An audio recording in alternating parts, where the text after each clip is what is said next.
Here's a pro tip for school. Don't be afraid of ruining your reputation to share Jesus with others. Pro tip, always pay attention.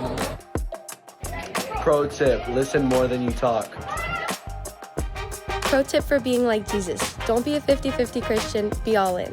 A tip for junior high is that during worship, don't be afraid to scream your heart out because it's all about worshiping His name.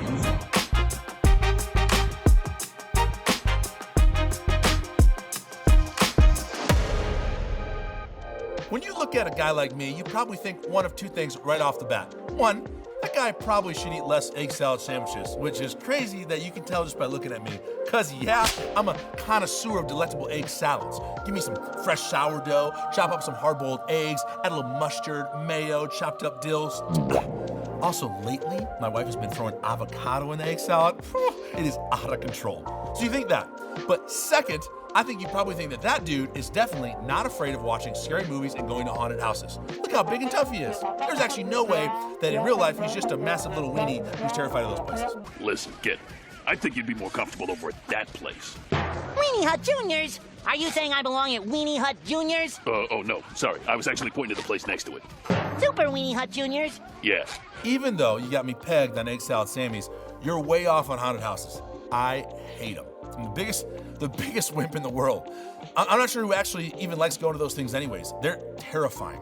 Why would you want to be scared? I don't understand what the draw of bloody clowns or chainsaw-wielding zombies even is.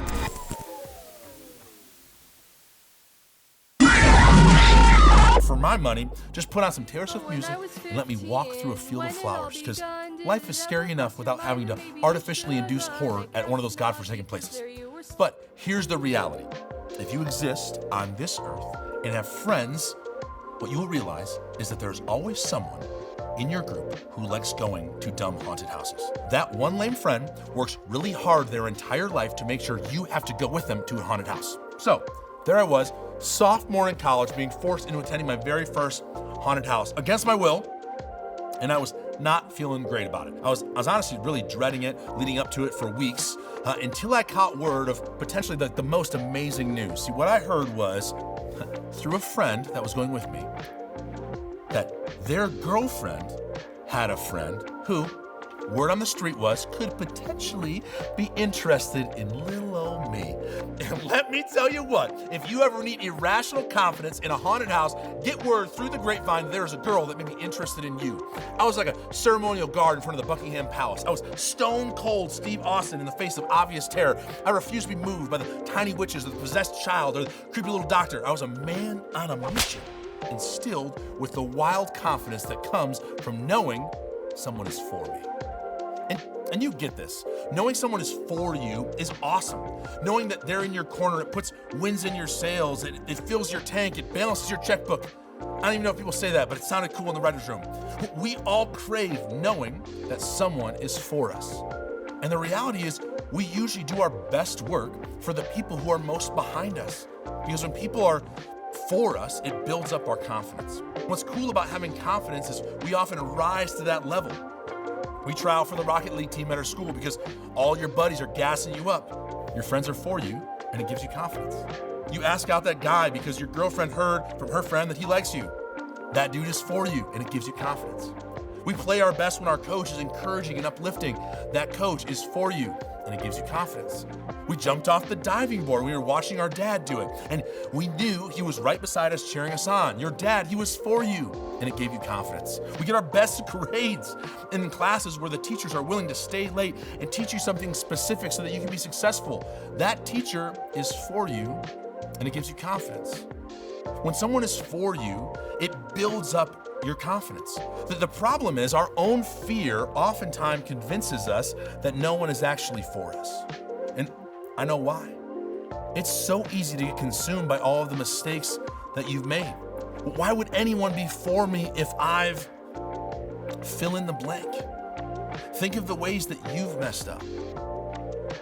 The ways that you didn't measure up or you don't measure up. The ways you've let people down.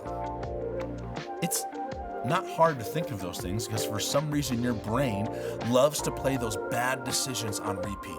I think if anyone could relate with feeling a lack of confidence because you just feel like no one was for you, it could be this guy in scripture by the name of Zacchaeus. And what you need to know about Zacchaeus was he was a wee little man, and a wee little man was he. That's specifically in there for the old timers.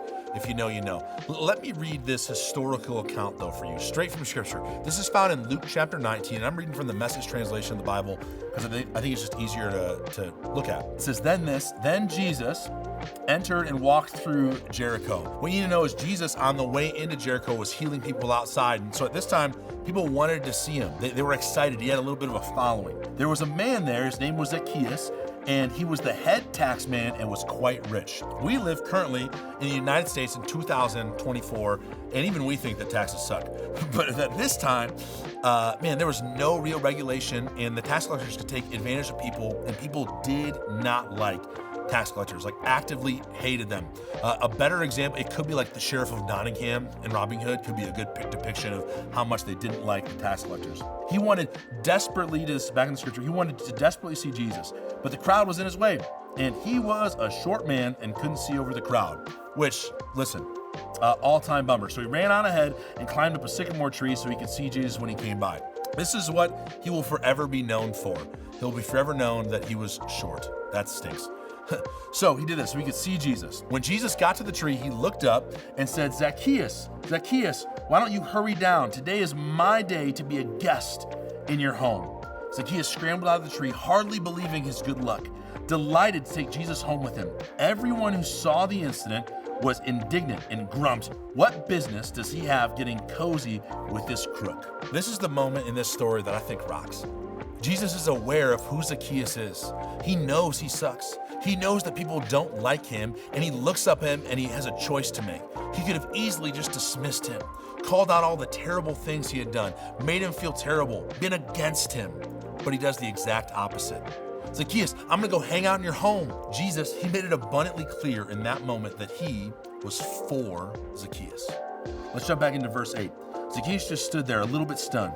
He stammered apologetically, hey, master, I give away half of my income to the poor, and if I'm caught cheating, I pay 4 times the damages. I think perhaps for the first time in his life, Zacchaeus felt like someone was for him. And that was all it took for Zacchaeus to wake up to the reality that he'd been treating people terribly and that he had some work to do. The fact that Jesus knew him, knew his past and his mistakes, and looked at him and gave him grace anyways, that changed Zacchaeus. In verse 9, it says this, Jesus says, today is salvation day in this home. Here he is, Zacchaeus, son of Abraham, for the Son of Man came to find and restore the lost. Zacchaeus' life made a 180 because he realized that Jesus was for him. Going into a new grade, sticking up for your friends, living a life in daily pursuit of Jesus is maybe scary and it could be really tough. And just like Zacchaeus, you may be looking around thinking that everyone is against you. And because of that, maybe you're defensive. Maybe you've been making bad choices, or maybe you just lack the confidence to be the person that Jesus calls you to be. We want you to know at this place, your coaches are for you. Your student pastors are for you. Your church is for you. Your church is so for you that we pay literally millions of dollars to build summer camps that you can go to for way less money than it would actually cost. And if all of that isn't enough, you better know that Jesus is for you, just like he was for Zacchaeus. And knowing Jesus is for you should give you the confidence to try new things. It should give you new 7th graders confidence to be bold in a brand new space. It should encourage you 8th graders to step up and be leaders in your room. Knowing Jesus is for you should give you confidence to then fail at those things. Who cares if you mess up from time to time? Jesus' grace is always sufficient. So stop being afraid to fail. Knowing Jesus is for you should give you the confidence to be honest and vulnerable. Who cares what other people think of you? Because you know he loves you despite your brokenness. You will never be too hurt or too broken or too messed up for Jesus. So share the real you. Knowing Jesus is for you should give you confidence to be bold.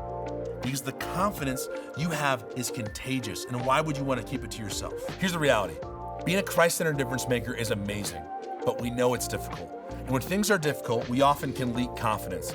Here's a pro tip for you. I'm gonna write it down. Here's the pro tip. Jesus is, he's for you. He's for you. And knowing that should give you the confidence you need to lead the difficult but rewarding life of being a Christ-centered difference maker. If you remember anything this week, remember, Jesus, he's for you.